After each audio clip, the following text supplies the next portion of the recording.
ককা ভাৰত স্বাধীন হওঁতে আপুনি তেতিয়া একদম পুৰা সফল ডেকা একদম হয় আছোঁ আৰু ৰাইজৰ পিছতে আছোঁ। আপোনাৰ কিমান বয়স হ'ল? মোৰ এতিয়া 95 হ'ল।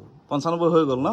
Good morning guys. চাওক এফালে আছে কঁঠাল আৰু এফালে আছে খিচিৰি। ৰাতিপুৱা মজাকৈ খিচিৰি খাই ল'ম, তাৰপিছত একদম মজাকৈ খাই ল'ব লাগিব কঁঠাল। অ'কে, তাৰপিছত যাম আজি এটা চালিয়া জেগা, বিন্দাছ জেগা মানে এটা বহুত ধুনীয়া ষ্টৰি আজি লৈ আহি আছোঁ আপোনালোকৰ মাজলৈ। খালি চাই থাকক মজাকৈ, ইটছ এণ্ড এভৰিথিং সকলোখিনি গম পাই থাকিব আপোনালোকে। চ' এতিয়া প্ৰথম খাই লওঁ খিচিৰি, তাৰপিছত খাম কঁঠাল। দেখা পাইছে মোৰ চশমা চাওক ভাঙি গ'ল সিদিনাখন, আজি 3 দিন হৈ গ'ল ভাঙা। এতিয়া নতুন চশমা এযোৰ ল'ব লাগিব, বৰবাদ হৈ গ'ল চাওক। ইয়াৰ গোটেই ঠেং চেংবিলাক এইফালে ছিঙি গ'ল, এইফালে ছিঙি গৈছে চাওক।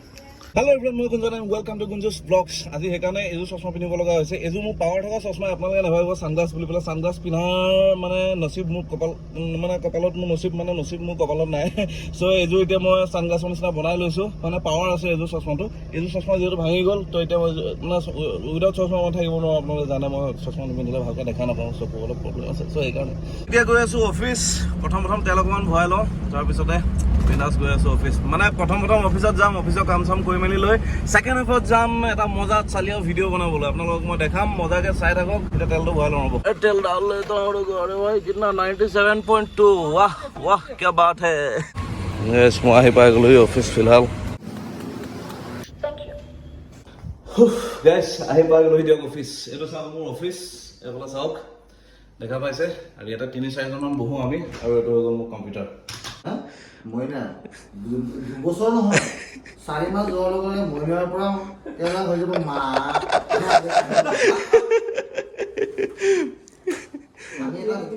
প্ৰথমতে এতিয়া গুডু ধুনু সোণ চব থাকিব ন? বস্তু কিনো এই মোবাইলটা কিনিলে আৰু গাড়ী আৰু বাইক কিনিলে যে ঘৰত গোটেই ৰাতিপুৱা উঠি পেলাই আজি স্কুলখন ধুব লাগিব, বাইকখন ধুব লাগিব ন? এই সেনেকে ধনী আৰু সেনেকে চেম কণ্ডিশ্যন। বিয়া পাতি আনিলে কেইদিনমান খুব ভাল লাগিব। বাবা সোনা ধনু মুনু কুলু মুনু পাপা পাপু বহুত কিয় ভাল লাগে। মানুহৰ মাইণ্ডৰ কথা বুজিলি, সব বস্তুৰ মাইণ্ডৰ কথা। এইটো একদম সঁচা কথা, সত্য কথা যে আমি মোবাইল নতুন বস্তু এটা কিনিলে তেতিয়া আমি ভালকৈ একদম ধুনীয়াকৈ ৰাখোঁ। যিকোনো বস্তু টিভিয়ে হওক, একদম টিভি এটা ভালকৈ কিনিছোঁ, চাব ডাঙৰ টিভি এটা কিনিছোঁ, তাত ঢাকি ৰাখোঁ। এই বেলেগ কৰিব লাহে লাহে পুৰণা হোৱাৰ পিছত মই এচিটো কিনোতে এই কেতিয়াবা এনেকৈ চকুত দি পেলাই কলি দি সেই মানুহ বস্তু আজিকালি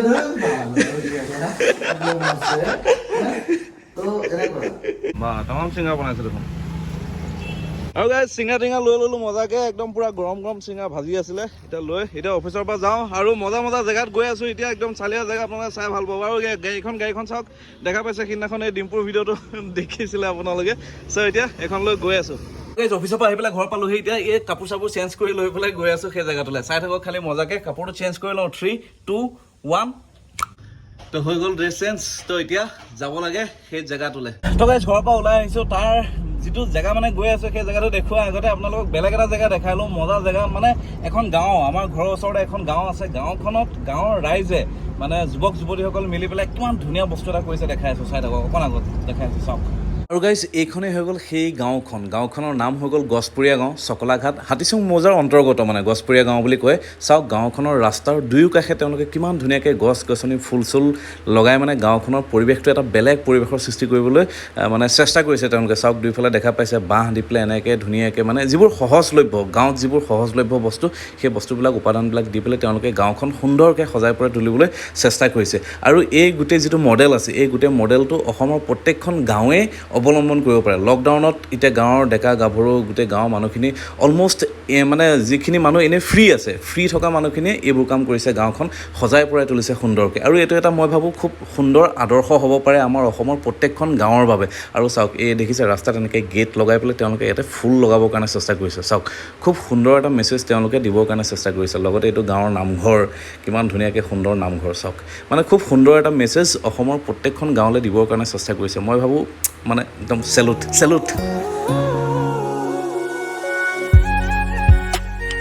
আৰু গাইজ এতিয়া গৈ আছো এজন তামাম ডেঞ্জাৰ মানুহক লগ কৰিবলৈ তামাম মানে চাই থাকক একদম মজা পাব চাই থাকক তো গাইজ আহি এখন চেগুনবাৰী পালো চাওক কিমান সুন্দৰ পৰিৱেশ দেখিছে এফালেও চেগুনবাৰী এফালেও চেগুনবাৰী তাৰ মাজেদি এইটো ৰাস্তা এফালেদি এতিয়া যাব লাগিব সেই মানুহজনক লগ পাবৰ কাৰণে অকণমান দূৰ আৰু অকণমান গৈ পেলাই পামগৈ জেগাটো খুব ধুনীয়া লাগিলে সেইকাৰণে আপোনালোকক দেখাই দিলোঁ চাওক কিমান সুন্দৰ লোকেশ্যন আমাৰ গাঁৱৰ ভিতৰত বুজি পাইছে মোৰ ঘৰৰ পৰা খুব বেছি 6-7-8 কিলোমিটাৰ ভিতৰত এই গোটেই অঞ্চলটো মানে এটা চালিয়া জেগা চ' এতিয়া গৈ আছোঁ তেখেতৰ ওচৰত আৰু বাকী মোৰ লগত এজন মোৰ বন্ধু আছে একচুৱেলি তেওঁ এই জেগাটোৰ কথা ক'লে তেখেতৰ কথা ক'লে এয়া হ'ল গৌতম মোৰ বন্ধু মোৰ বহুত আগৰ এটা ভিডিঅ'ত তেওঁ আছে আপোনালোকে যদি জিতেন্দ্ৰৰ ভিডিঅ'টো আপোনালোকে যদি চেনেলটো খুচৰে তেতিয়া পাই যাব চ' এতিয়া তেওঁৱে লৈ গৈ আছে ব্যক্তিজনৰ ওচৰত মানুহজন কি আছিলে কেনেকুৱা কি অলপ একচুৱেলি দৰাচলতে হেৰি অসমীয়া আমাৰ সাংস্কৃতিক দিশৰ লগত জড়িত অ'কে তেওঁ 90 বছৰমান হ'ল তেওঁ 90 বছৰ পাৰ হৈ গ'ল তেওঁ মানে বিহু মাৰে পেঁপা বজায় অ'কে সকলোখিনি কৰে আৰু এতিয়াও কৰে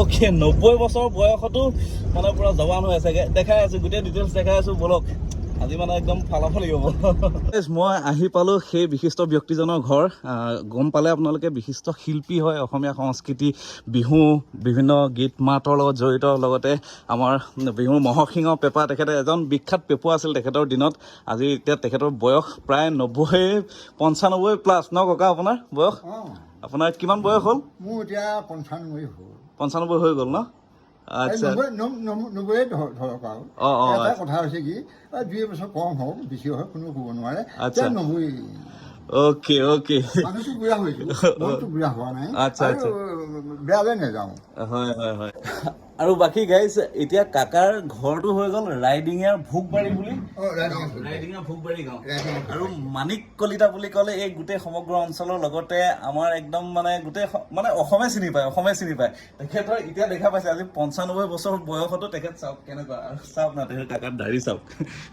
কাকা দাড়ি আপুনি ইমান ধুনীয়াকৈ কেনেকৈ বনাইছে দাড়ি মই এই যেতিয়া মহৰ শিঙৰ পেঁপা বজাওঁ হয় আৰু তাৰ আগত মোৰ গড় আছিলোঁ সেই মহৰ শিঙে মোক মহে সানিলে সেই মহ মৰিল তাৰ শিঙকে এতিয়া মই ঢোলটুটিৰ মাজেৰে ৰাইজৰ পিছতে মহৰ শিঙৰ পেঁপা বজাই আছোঁ আচ্ছা আপোনাৰ দাড়িখিনি ইমান ধুনীয়া আৰু এইফালে চুলি আপোনাৰ চাওক ক'লা হৈ আছে গাই চুলি চাওক এতিয়াও ক'লা হৈ আছে আৰু এইফালে দাড়ি পৰম্পৰা মই কি কৰিম এই ভগৱানে দিছে পুৰুষ প্ৰকৃতিৰ ৰাইজে দিছে অ'কে ককা অলপ পেঁপা বজাই পেলাই আপুনি দেখাই দিয়ক এতিয়া ককাই চাওক এতিয়া 95 বছৰ বয়সতো ককাই এতিয়া নাচনি নচুৱাই যোৱা বছৰ নাচনি নচুৱাই আছে ন মই ঢোলটুটিৰ মাজেদি পেঁপা মাৰিম ৰাইজৰ শাৰীতে পুৰুষ প্ৰকৃতিৰ শাৰীতে পেঁপা অকণমান নৃত্য দেখুৱাম ঢোলটুটিৰ মাজেদি কিন্তু মানুহটো বুঢ়া হৈছোঁ মনটো বুঢ়া কৰি দিয়া নাই বেয়াকৈ নাযাওঁ মই এতিয়া বিহু এটা গাম বিহু এটা গাই পিছতহে মই বোলে ওৰে গছতে মই বাহিৰলৈ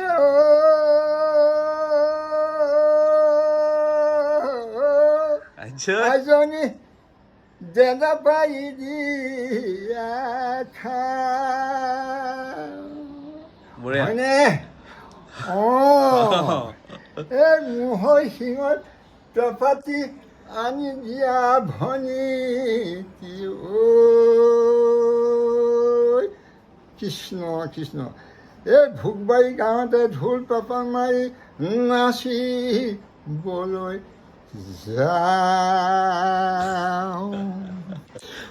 এই বোলে ঔৰে গছতে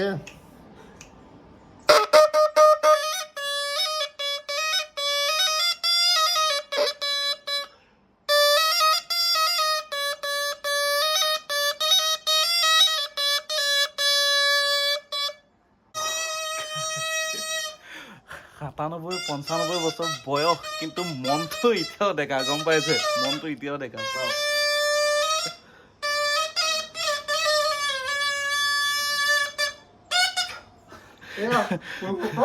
যিবোৰ বস্তু ডেকা ল'ৰাই কৰিব নোৱাৰে এইবোৰ আমাৰ কাকাই কৰি দেখাই দিছে গম পাইছে কাকাৰ সময়ৰ মানে এজন বিখ্যাত শিল্পী আছিলে যিসকল ব্যক্তিয়ে জানে তেওঁলোকে গম পাব আৰু আপোনালোকে বহুতে হয়তো নাজানে আৰু যিসকল নাজানে চাউল প্ৰভুসকল মই পেঁপাটো হাতত লৈ আছোঁ আৰু নমস্কাৰ পুৰুষ প্ৰকৃতি সকলো আছে মই আৰু এটা বিহু গাওঁ এই আগফাল শুৱনি একাকিনী তামোল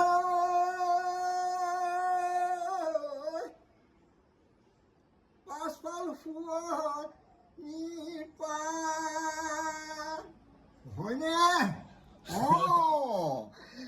এই পাকঘৰ শুৱনি গাভৰু ছোৱালী মৰমী এই ৰাতিপুৱা উলিয়াই দিবলৈ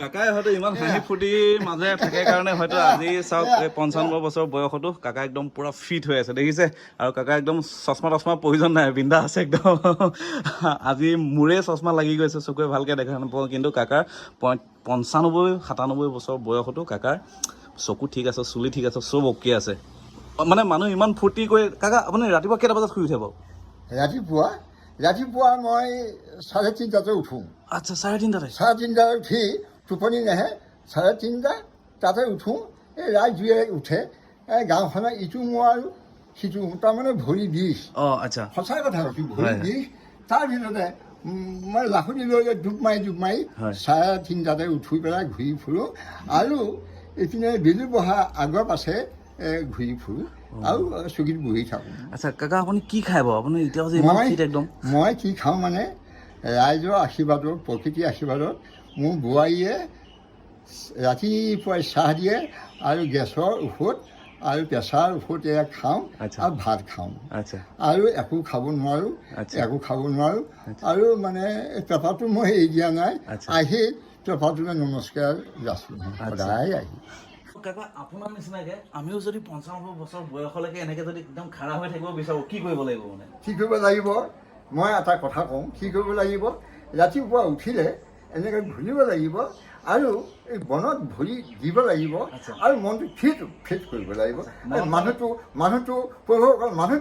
বুঢ়া হৈছোঁ মানুহটো বুঢ়া হৈছোঁ মন বুঢ়া কৰি দিয়া নাই আৰু বেয়ালৈ নাযাওঁ ইয়াকে কৈ মনটো মানে চবতকৈ ডাঙৰ মনটো সদায় য়ং ডেকা কৰি ৰাখিলে মানুহ যিমান বছৰ বয়সে নহওক মানুহ সদায় এনেকৈ একদম পুৰা ষ্ট্ৰং হৈ থাকিব পাৰি ন হয় আৰু ককাই শিল্পী পেঞ্চন পায় মাহে শিল্পী পেঞ্চন পায় চৰকাৰক তাৰ বাবে মই ধন্যবাদ জ্ঞাপন কৰিছোঁ এনেকুৱা এজন বিশিষ্ট শিল্পীক সেই সন্মান দি থকাৰ বাবে আৰু এইখন চাওক বৃহত্তৰ জাপৰিগোগ ৰঙালী বিহু সন্মিলনীৰ যি ঢোল নামৰ আলোচনী তাত এই ককাৰ ফটো চাওক একদম কভাৰ পেজত চাওক সেইখন চাওক ককাক দেখিছে চাওক ককাক দিয়া এইবোৰ চাওক সন্মান অসম সাহিত্য সভা যাৰ ক্ষেত্ৰত প্ৰযোজ্য বিভিন্ন ধৰণৰ প্ৰমাণ পত্ৰ দিছে এইবিলাক চাওক চাৰ্টিফিকেট অফ এপ্ৰিচিয়েশ্যন বিভিন্ন ধৰণৰ ৰাইডিং আঞ্চলিক ছাত্ৰ সন্থাইও তেখেতক দিছে আৰু তাৰ উপৰি এইবিলাক চাওক ককাক দিয়া সন্মান আঞ্চলিক ৰঙালী বিহু বিভিন্ন ধৰণৰ এইবিলাক দেখা পাইছে আৰু এইখন চাওক আমাৰ প্ৰাক্তন মুখ্যমন্ত্ৰী শ্ৰীযুত সৰ্বানন্দ সোণোৱাল ডাঙৰীয়াই তেখেতক দিছিলে এখন সম্বৰ্ধনা পত্ৰ চাওক দেখিছে 95 বছৰ বয়সতো নাচনি নচুৱাই থাকে কথাটো বুজি পাইছে চ' মানে এটা বহুত বেলেগ ধৰণৰ বস্তু মানে মই একচুৱেলি লগৰজনক মই সুধিছিলোঁ যে এনেকুৱা কিবা আছে নেকি চ' সি ক'লে মানে যে এজন ককা আছে আমাৰ ওচৰতে সেই ককাজনৰ ওচৰত আহিব পাৰে চ' আজি আহিলোঁ বহুত বেছি ভাল লাগিলে ককাৰ ওচৰত আহি মোৰ নিজকে একচুৱেলি বেয়া লাগিছে যে আমি কি কৰি আছোঁ আৰু ককাই কি কৰি আছে আজিৰ ডেটত আমি নিজকে নিজৰ মনবিলাক আমি সুস্থ আৰু সবল কৰি ৰাখিব নোৱাৰোঁ বিভিন্ন চিন্তা বিভিন্ন হতাশাত আমাৰ ল'ৰা ছোৱালী আজিকালি য়ং জেনেৰেশ্যনবিলাক ভুগিছে কিন্তু এনেকুৱা ধৰণে যদি আমাৰ মাইণ্ডটো যদি আমি ফ্ৰেছ কৰি ৰাখিব পাৰোঁ তেনেহ'লে এইবিলাক হতাশাৰ পৰা আমি দূৰত থাকিব পাৰিম চ' ভিডিঅ'টো যদি ভাল পালে তেনেহ'লে শ্বেয়াৰ কৰক শ্বেয়াৰটো কৰা মানে কৰকেই মানে যদি এতিয়ালৈকে চাই আছে চ' থেংক ইউ ছ' মাছ ইমানখিনিলৈকে চোৱাৰ বাবে আৰু শ্বেয়াৰ কৰি দিয়ক মুঠতে বাই